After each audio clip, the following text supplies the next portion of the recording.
Hello everyone, it's Shannon here. I'm so excited to have you joining me today. In today's video, we are going to do some Copic coloring and combine that with heat embossing. It's a pretty simple technique, but it really yields some beautiful results. Today we'll be using the new Poppy Hawthrown Stamp Set. I love this set. I think the flowers are so beautiful. I'm just going to pull off the main image from that set, put it in my MISTI here, and I'm going to stamp it on some white cardstock. First, I'm going to ink it up with a Waffle Flower ink. This is Coffee Loves Milk. It's a nice brown color. You, of course, could use black because essentially we'll be covering all this ink up later with heat embossing, but I do like to keep it kind of similar to the color of my heat embossing, which is gold. So after I've stamped it, I wanted to point out here that I am not removing that stamp. I'm leaving it in my MISTI. It's important to leave it in place there because we're going to use that stamp again and it needs to be in the exact same position. Now I'm going to move on to my Copic coloring. I'm actually going to do some really simple Copic coloring here. For these flowers, I have four kind of pink reds picked out. I'm starting with my lightest first and starting from the center and going out to the edge of the petal. And then I will move on to my next shade. This is just a little bit darker than that R00, which is what I used first. And again, I'm going to start from the center and work out. This time I'm not going to go quite as far as I did with that really light. Now I'm on my next shade, a little bit darker than that R20. I'm using R32 now, and again starting from the center, working out, and again a little bit less than the color before. Every time I'm going out a little bit less than the color before. And here's my fourth and final color, R22, and this is just going to go a very small amount at the very kind of center of the flower or any part that would be in shadow, because sometimes these petals are overlapping another, so I will usually kind of go right along the edge with my darkest color for those kind of shadows. Now I'm working my way back through my colors, so I'm going with R32, blending where R22 and R32 met.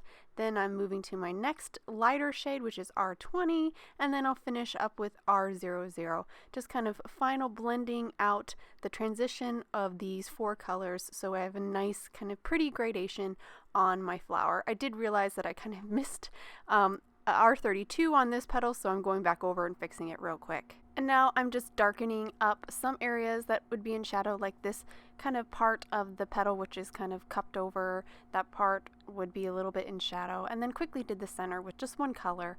Now moving on to another flower. This one's just a little bit different angle, so I thought I'd show my coloring here. Again, pretty much the exact same process. Well, it is actually the exact same process as I did before. Working my way, putting down my four colors first, and once I get those four colors down, then I work back through and blend it out. And I'm just going to repeat this process for all the flowers. All the flowers are colored the same here in this beautiful kind of bouquet. I have to say that this is some of the easiest Copic coloring I have ever done. I was really relaxed because I knew a lot of my mistakes were going to be hidden by the gold embossing that I do later, especially like some of the really tiny details like the stamen. I just colored right over them with like my pink because those are going to essentially be gold when I move on to the gold embossing.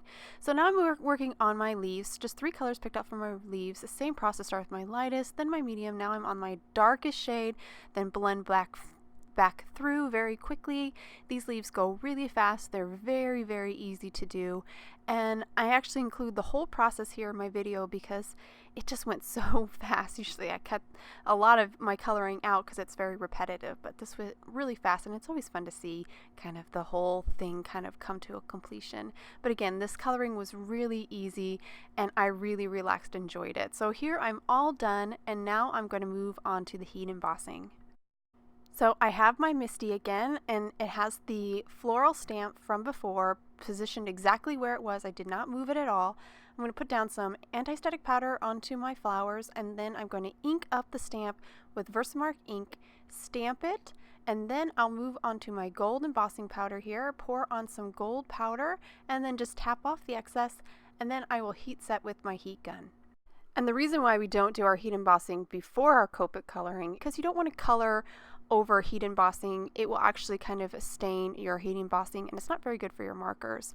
So I went ahead and cut this out with my matching die, and now I'm going to move on to assembling kind of my card. Now I have a really pretty tan here, but it's only 65 weight, so I took my 110 pound white cardstock and just trimmed it down like 1/8 of an inch here. You can see how it's just a little bit smaller, and it fits inside perfectly by trimming it down.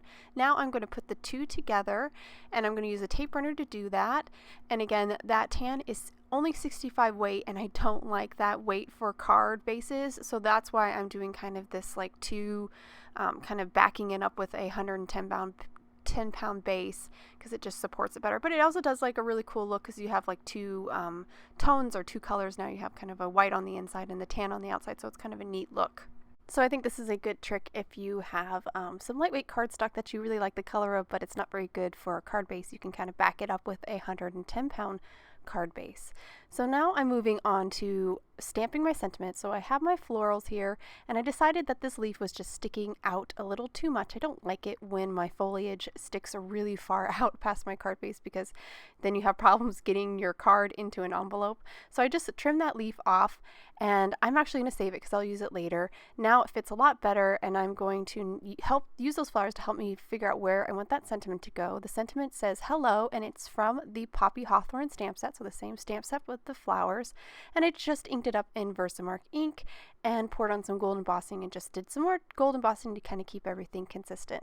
Now I'm going to add a little bit of splatter to the background of this card. I have some white from my Gansai Tombi watercolor set, and I've just added some water, and I'm mixing that water with the paint. It's important to really mix these Gansai Tombis with your water, the paint and the water, really mix them, because then you won't have quite a diluted, especially for the white. I don't want like I want a lot of white. I don't want it to be really diluted and be barely visible. And I did protect my sentiment a little bit there with a piece of white cardstock when I splattered. Now that the splatter is all dried, I went ahead and added some foam tape to the back side of my flowers and already removed the backing, and I'm just going to position them here on my card front, and then I added a little bit of foam tape to that leaf that I trimmed off, and I'll just tuck that leaf under there. It kind of balances that corner, and that completes my card. And I'll hold the card up to the camera so you can get a good look at this card. I love this Poppy Hawthrown set. I love all the details in the flower and the leaves, and I really think that gold heat embossing really makes those details stand out and really highlights them. And I love how easy it was to color. I think this is a really forgiving Copic coloring process by combining it with some heat embossing. I think it hides a lot of maybe the little errors that you don't like. I hope you guys enjoyed today's card and video.